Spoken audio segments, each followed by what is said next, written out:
got the odds now in the field of 5. The favorite is Twilight Agenda, 8-5. Stephen Chris, the editor-in-chief of Racing Times, is joining. Bud Longshot? There is no Bud Longshot today. We have 4 of the 5 horses at 5-2 or under, so we'll just pass on that one, and we'll go right down to the top of the stands, and here's Tom Durkin for the call.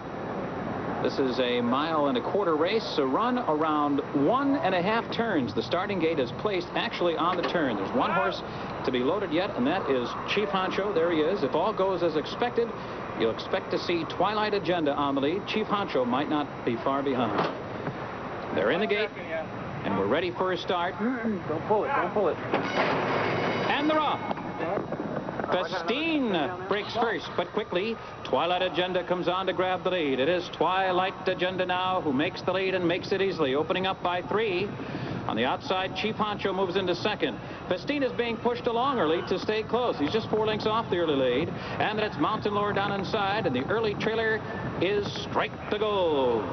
They make the bend into the back stretch, and Twilight Agenda bounding along on an uncontested lead through a soft first quarter of 24 seconds flat as Chief Honcho edges closer, second on the outside. Mountain Lure makes his move now. He's right there, third toward the inside.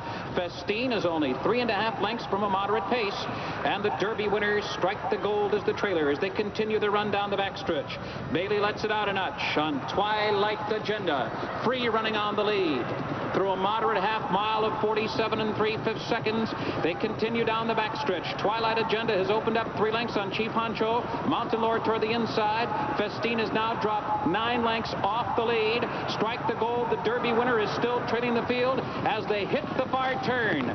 Twilight Agenda trying to take it wire to wire, but Chief Honcho looms boldly second on the outside. They've run 3/4 mile in 1:11 3. So Twilight Agenda with plenty left as they round the far turn, still there by 2.5 lengths. Chief Honcho still running along in second. Strike the Gold is making his run down on the inside. Now he's only 4 lengths from the lead. Festin takes to the outside as they come to the top of the stretch. Twilight Agenda bracing for the oncoming challenges. Strike the Gold has room to run through on the inside. Chief Honcho attacks on the outside.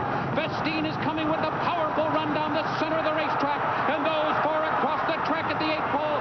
Strike the Gold powers through on the inside. Festin is there on the outside. Twilight Agenda is giving it up. Chief Honcho's right there. And here is Festin. And Festin wins the Jockey Club Gold Cup by 1.25 lengths. Chief Honcho was second.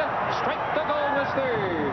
And the time here is 2 minutes. Second, Eddie De La Houssaye, a masterful ride. The big question was, would there be enough pace in this race for the closer like Festin? Well, apparently there was. Festin, the unofficial winner of the Jockey Club Gold Cup, the horse that finished second in the American Championship Series in points, has reestablished himself as one of the tops in the handicap division. We'll be right back to Belmont Park.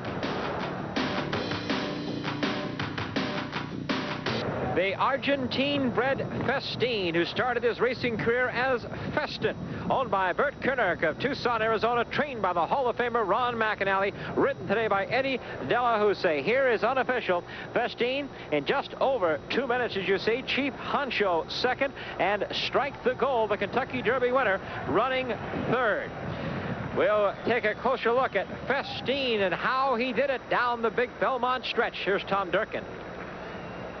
This was an extraordinarily cleanly run race. No excuses for anyone in this race whatsoever. You will see Festin. He was farthest out on the outside, and he comes with a powerful late run. Twilight Agenda, who set the early pace, it was pretty soft. He is weakening in the last furlong of this 10 furlongs. Strike the Gold had a perfect trip. Valenzuela moving through on the inside. Chief Honcho, no excuses, but it was Festin that was the best of them all.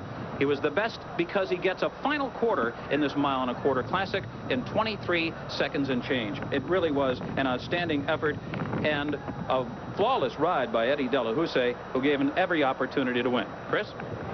Festin, the richest money winner in this field at over $1.6 million, has just added considerably to that with 60% of this $850,000. Festin comes to the winner's circle. We'll be back to talk about it in a moment. Was that planned to be as close as you were down the backstretch? Dave, not really. He broke real sharp, and when he did, I just let him alone. He was very relaxed. And as we entered entering the backstretch, horses started picking it up, so I just let him drop back and try coming on again, and he did. He rolled. Really excelled. I mean, he really ran a great race. Congratulations, Eddie Delahousie, who just won the Jockey Club Gold Cup with Festin. Chris?